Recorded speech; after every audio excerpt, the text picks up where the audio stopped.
ಎಲ್ಲೇ ಲಾಟ್ರಿ ಮಾಡ್ತಾರಂತೆ ತಗೊಳ್ಳೋಣ. ಹಾ ತಗೊಳಮ್ಮ ಕಣೋ. 100ಕ್ಕೆ 1 ಕೋಟಿ ಬೀಳುತ್ತೋ ಇಲ್ಲೋ ತಗೊಳ್ಳೋಣ. ಓಕೆ ತಗೊಳ್ಳೋಣ. ನಿನ್ನ ಹತ್ರ ಏನು ದುಡ್ಡಿದೆನಾ? ಅದೆಲ್ಲ ಬಿಲ್ಲೆಲ್ಲ ಬಿಡ್ರು. ನನ್ನ ಮಕ್ಕಳು ಹೇಳಿದ್ರೆ ಕೇಳೋದೇ ಇಲ್ಲಪ್ಪ.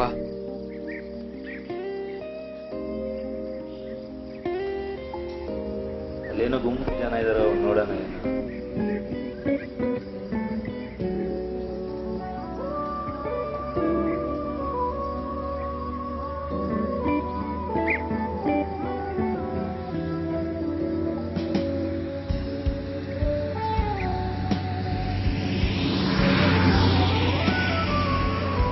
ಅಣ್ಣ ಇದು ಏನಣ್ಣ ಇದು? ಅಣ್ಣ ಇದು ಲಾಟ್ರಿ ಅಣ್ಣ.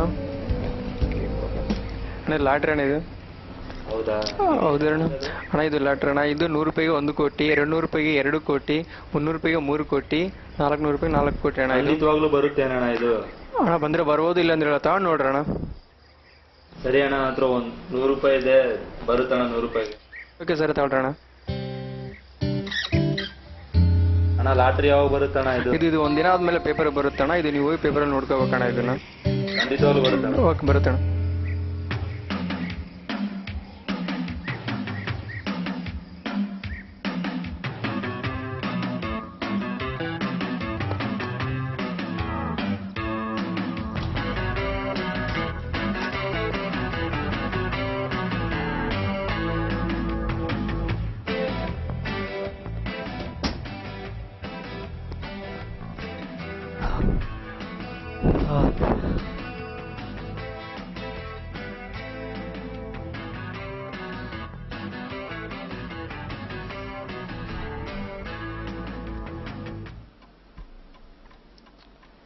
ಟಿವಿ ನೋಡೋಣ, ಈ ದಿನ ಏನು ವಿಶೇಷಗಳಿದಾವೆ. ನೀನು ಸ್ವರ್ಗ ರಾಜ್ಯಕ್ಕೆ ಯೋಗ್ಯನ? ಓ, ನೀನು ಸ್ವರ್ಗ ರಾಜ್ಯಕ್ಕೆ ಯೋಗ್ಯನ ಅಂತದ್ದೇನು ಇಲ್ಲ. ದುಡ್ಡು ಇದ್ರೇನೆ ಎಲ್ಲ. ನಾಳೆ ನನಗೆ ಲಾಟ್ರಿ ಬರುತ್ತೆ, ದುಡ್ಡು ಬಂದ್ಮೇಲೆ ತೋರಿಸ್ತೀನಿ ಸ್ವರ್ಗ. ಇಲ್ಲೇ ಇದೆ ಸ್ವರ್ಗ.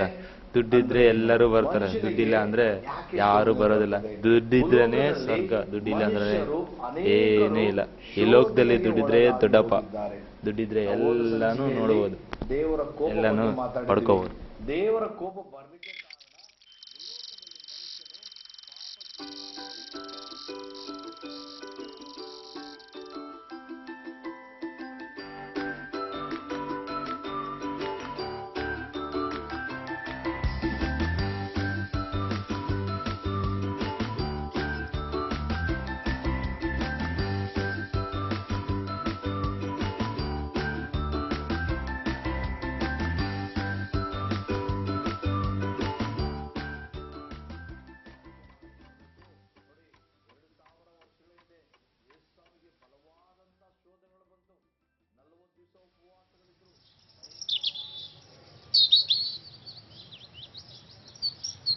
ಪೇಪರ್.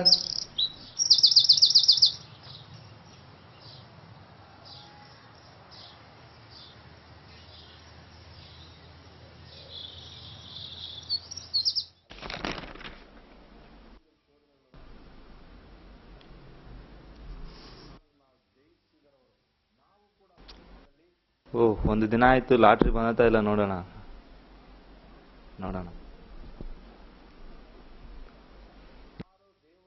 962761.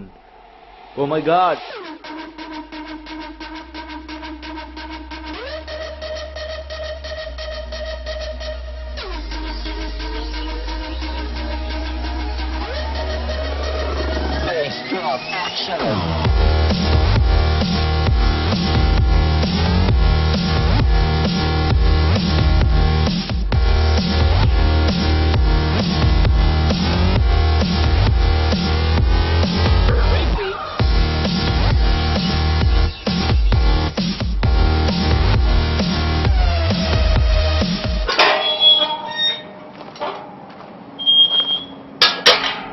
₹1 ಕೋಟಿ ಬಂದಿದೆ. ಏನ್ ಮಾಡ್ಲಿ?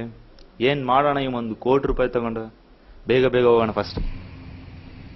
ಈ ₹1 ಕೋಟಿ ತಗೊಂಡು ಏನ್ ಮಾಡೋಣ? ಅಸಲ್ ಅರ್ಥನೇ ಆಗ್ತಿಲ್ಲಲ್ಲಪ್ಪ. ಈ ₹1 ಕೋಟಿ ಏನ್ ಮಾಡೋಣ? ಓ, ಬೈಕ್ ತಗೊಂಡ್ಬಿಡೋಣ? ಬೇಡ ಬೇಡ, ಚೀಪ್ ಆಗ್ಬಿಡುತ್ತೆ. ಅದು ನನ್ನ ಪ್ರೆಸ್ಟೇಜೇ ಕಡಿಮೆ ಆಗ್ಬಿಡುತ್ತೆ. ಕಾರ್ ತಗೊಳ್ಳೋಣವಾ? ಓ, ಇಂಥದೇ ಕಾರ್ ತಗೊಳ್ಳೋಣ ನಾನು. ಕಾರ್ ತಗೊಂಡು ಮದುವೆ ಮಾಡ್ಕೊಂಡು ಮಜಾ ಮಾಡೋಣ ಕಣ. ಮನೆ ಕೂಡ ಕಟ್ಸ್ಬಿಡೋಣ, ಒಂದು ಒಳ್ಳೆ ಬಿಲ್ಡಿಂಗ್.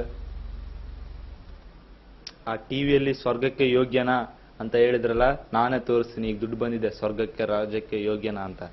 ಇಲ್ಲೇ ಇದೆ ಸ್ವರ್ಗ. ದುಡ್ಡಿದ್ರೇನೆ ಸ್ವರ್ಗ, ಬೇರೆ ಏನೂ ಇಲ್ಲ.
ಹಣ ಹಣ ಅಂದರೆ ಜನರು ಬಾಯಿ ಬಾಯಿ ಬಿಡುತ್ತಾರೆ. ಈ ಲೋಕದಲ್ಲಿ ಬದುಕುವುದಕ್ಕೆ ಅನ್ನ ವಸ್ತ್ರ ಸಾಕು. ಜೀವನಕ್ಕೆ ಹೆಚ್ಚೇನು ಬೇಕು ಹೇಳಿ? ಹಣದ ಬಗ್ಗೆ ಅತಿ ಆಸೆ ಮಾಡಬೇಡಿ. ಯಾಕಂದರೆ ದೇವರ ವಾಕ್ಯವು ಹೀಗೆ ಹೇಳುತ್ತೆ, ಮತ್ತಾಯ 6:24. ಯಾವನು ಇಬ್ಬರು ಯಜಮಾನರಿಗೆ ಸೇವೆ ಮಾಡಲಾರನು, ಅವನು ಒಬ್ಬನನ್ನು ದ್ವೇಷಿಸಿ ಮತ್ತೊಬ್ಬನನ್ನು ಪ್ರೀತಿಸುವನು, ಇಲ್ಲವೇ ಒಬ್ಬನನ್ನು ಹೊಂದಿಕೊಂಡು ಮತ್ತೊಬ್ಬನನ್ನು ತಾತ್ಸಾರ ಮಾಡುವನು. ನೀವು ದೇವರನ್ನು ಧನವನ್ನು ಕೂಡ ಸೇವಿಸಲಾರಿರಿ. ಇದರ ಅರ್ಥವಿಷ್ಟೇ, ಒಬ್ಬ ಮನುಷ್ಯನು ಇಬ್ಬರ ಯಜಮಾನರಿಗೆ ಸೇವೆ ಮಾಡಲಾರನು, ಒಬ್ಬನನ್ನು ದ್ವೇಷಿಸಿ ಮತ್ತೊಬ್ಬನನ್ನು ಪ್ರೀತಿಸುವನು. ದೇವರಿಗಿಂತ ಹೆಚ್ಚು ಹಣ ಪ್ರೀತಿಸಬೇಡಿರಿ, ಯಾಕೆಂದರೆ ನೀವು ದೇವರನ್ನು ಧನವನ್ನು ಕೂಡ ಸೇವಿಸಲಾರರಿ. ಒಬ್ಬ ಮನುಷ್ಯನು ಲೋಕವೆಲ್ಲ ಸಂಪಾದಿಸಿಕೊಂಡರೂ ಪ್ರಾಣ ನಷ್ಟಪಟ್ಟರೆ ಅವನಿಗೆ ಪ್ರಯೋಜನವೇನು ಹೇಳಿ? ಹಣದ ಆಸೆಯಿಂದ ಆತ್ಮ ನಷ್ಟಪಡಿಸಬೇಡಿ. ಯೇಸುವನ್ನು ಪ್ರೀತಿಸಿ ನಿಮ್ಮ ಆತ್ಮರಕ್ಷಣೆ ಮಾಡಿಕೊಳ್ಳಿ. ನಿರ್ಧಾರ ಒಂದೇ ಆಗಿರಲಿ, ಅದು ಯೇಸುವನ್ನು ಹಿಂಬಾಲಿಸುವುದಾಗಿರಲಿ.